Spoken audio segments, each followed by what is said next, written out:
So hello guys, स्वागत है आपका एक मेरे नए ब्लॉग में। आज के दिन की शुरुआत होती है हमारी खेत जाने से। अभी मैं हूँ सिरमौर में, डिब्बर में हूँ मैं अभी।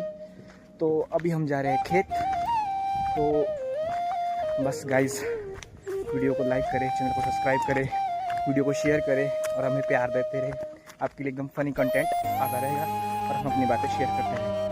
आज के हमारे दिन की शुरुआत होती है खेत से। मैं और भैया जाते हैं खेत के लिए सुबह सुबह, क्योंकि हमें गाय के लिए जाना होता है हरा घास। और तो भैया भी अपने काम में लग जाते हैं हरे घास निकालने के लिए, और मैं भी लग जाता हूँ भैया के साथ उनकी हेल्प करने। और साथ ही साथ मैं देखता हूँ कि इस बार सेब में अभी तक फ्लोरिंग नहीं हुई थी, मैं वही चेक कर रहा था। और लास्ट ईयर इस वक्त फ्लोरिंग हो गई थी और पिंक निकल गया था सेब में, और मैं वही देख रहा था कि इस बार फ्लोरिंग क्यों नहीं हुई। मतलब वो तो नेचुरल है क्लाइमेट के हिसाब से, पर मैं देख रहा था कि हुई है कि नहीं हुई।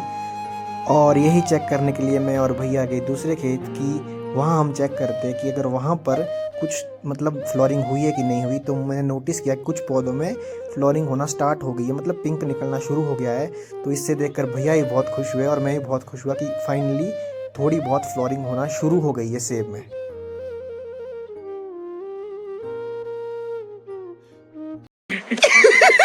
पैसा ही पैसा होगा। और उसके बाद मैं और भैया चल पड़े घर की ओर, क्योंकि हमने घास निकाल लिया था। उसके बाद हम सेब देखने आए थे, तो भैया ने घास उठाया और हम चल पड़े घर की ओर। और ये है हमारे गांव के सामने का सुंदर सा नज़ारा, क्योंकि जो शांति गांव में है, आप जहां भी चले जाओ, जैसी मर्जी ज़िंदगी जियो, पर गाँव की ज़िंदगी है, क्योंकि यहाँ पर अलग ही शांति आपको मिलेगी गाँव में। थोड़ी देर बाद मैं और भैया चल पड़े खेत के लिए, क्योंकि भैया को करनी थी सेब में कुछ कलमें, क्योंकि लास्ट ईयर कुछ कलमें उनकी फेल हो गई थी। तो वो चल पड़े कलमें करने के लिए, और मैं भी चल पड़ा था भैया के साथ खेत को, यही सीखने की कलमें कैसे करनी है, क्योंकि मुझे अभी तक नहीं आती सेब में कलम करनी। तो मैं भी चल पड़ा था भैया के साथ, और भैया कलम कर रहे थे और मुझे भी बता रहे थे कि कैसे कैसे कलम करते हैं, और मुझे पूरा प्रोसेस बता रहे थे, सिखा रहे थे। और मैं भी ध्यान से सीख रहा था भैया से कि सेब में कलम कैसे होती है। और ये बहुत लंबी प्रोसेस थी दोस्तों, क्योंकि मुझे समझ नहीं आ रहा था कि कैसे कैसे करनी है। पर भैया प्यार प्यार से बता रहे थे कि ऐसे ऐसे करते जाओगे, मतलब इसमें बहुत सारे कट लगाने पड़ते हैं, तो कट कैसे कैसे लगाने। तो भैया मुझे बता रहे थे कि कहाँ कहाँ कैसे कैसे कट लगाना है, वो मुझे सिखा रहे थे। ये डाली कलम, अभी भी नहीं डाली। नहीं नहीं, आप तो माड़े लग रहे हैं मेरे को। ये थोड़ा पुराना हो गया ना। हाँ हाँ, बैठ गया। गाइस ये डाली कलम, ये ये मारा कट, और ऊपर से ये हाँ। नहीं नहीं सर, बैठ गई बैठ गई। इसमें लगेगा शेप। हाँ, इसमें लगेगा शेब। क्या लगेगा? शेब। शेप। एक कलम की हुई थी सर आपने, ये क्या हो गया इसमें? ये पिछले साल सूखा पड़ गया ना, हाँ, इसकी वजह से ये डाला इसमें बाहर से टेप। ये लगा ठेप। ये मट रहा है थोड़ा ज्यादा। इतना चाहिए नहीं मार को।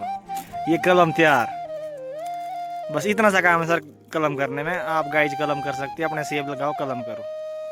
एंड ऐसे कट मारे, जरा से कट मारे इसमें। ये पूरा 21,000 का चाकू है। हाँ 25 दिन में पैसा डबल।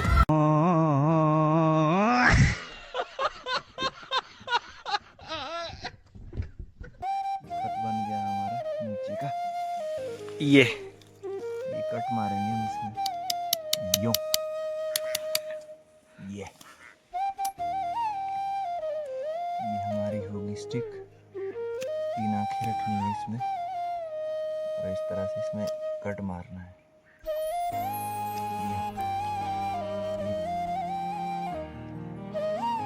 खत हो गया।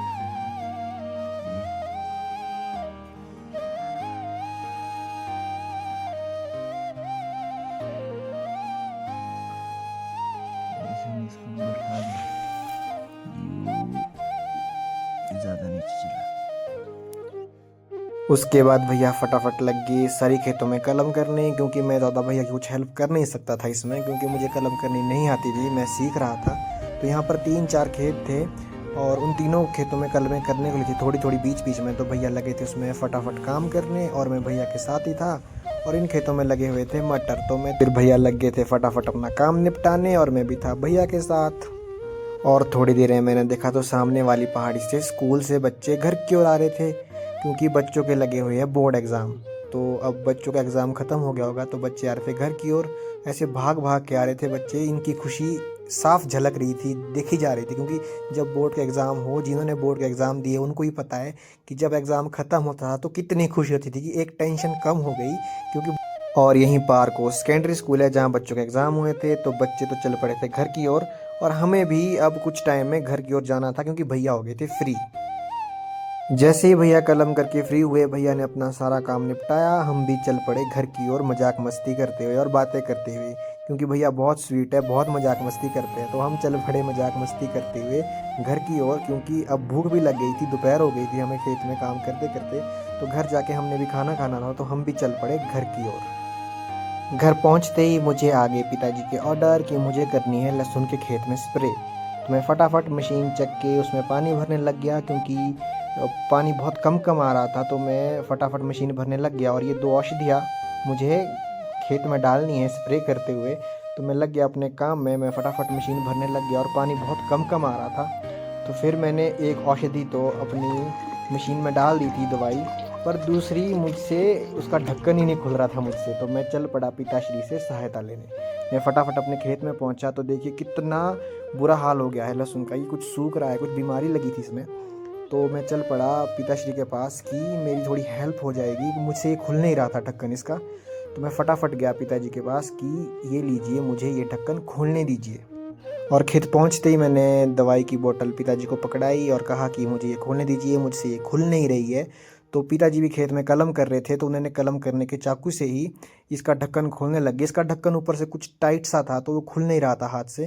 तो पिताजी ने उसे चाकू से खोला और कहा कि जब तक तू सारे खेत में स्प्रे ना कर ले, इसको बंद मत करना, क्योंकि अगर इसको बंद करेगा तो ये फिर से नहीं खुलेगी और तुझे फिर से मेरे पास आना पड़ेगा, और अगली बारी मैं खोलने भी नहीं दूंगा।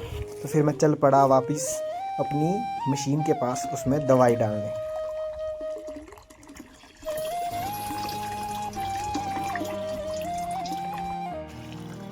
दवाई डालने के बाद मैंने फटाफट मशीन में पानी भरा और मैं लग गया मशीन को भरने। मशीन भरते ही मैंने उसके ऊपर ढक्कन लगाया, फटाफट उसको पैक किया ताकि इसमें से पानी ना गिरे, और मैं चल पड़ा खेत की ओर स्प्रे करने। और खेत पहुंचते ही मैंने स्प्रे करना शुरू कर दी फटाफट। और पापा जी बोल रहे थे कि जल्दी जल्दी करना, ज़्यादा दवाई वेस्ट मत करना, क्योंकि दवाई कम थी। तो मैं फटाफट लग गया स्प्रे करने खेत में।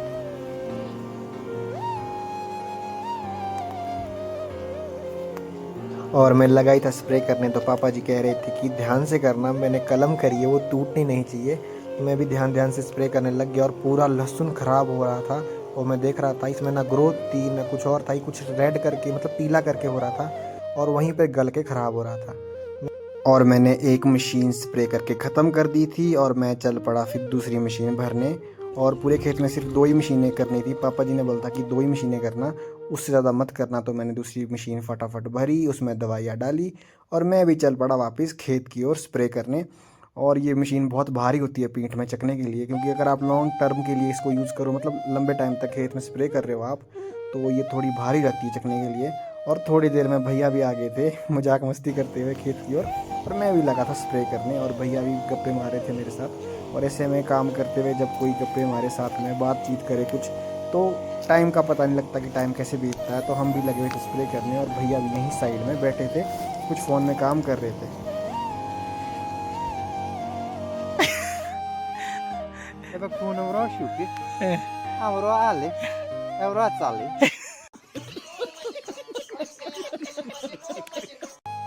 थोड़ी देर बाद 4 बजे स्कूल वाले बच्चे भी चल पड़े थे घर की ओर, और हम भी बैठे थे खेत में ही, क्योंकि अब मैं काम करके फ्री हो गया था। तो मैं भी रेस्ट कर रहा था, और मेरे साथ भैया बैठे हुए थे।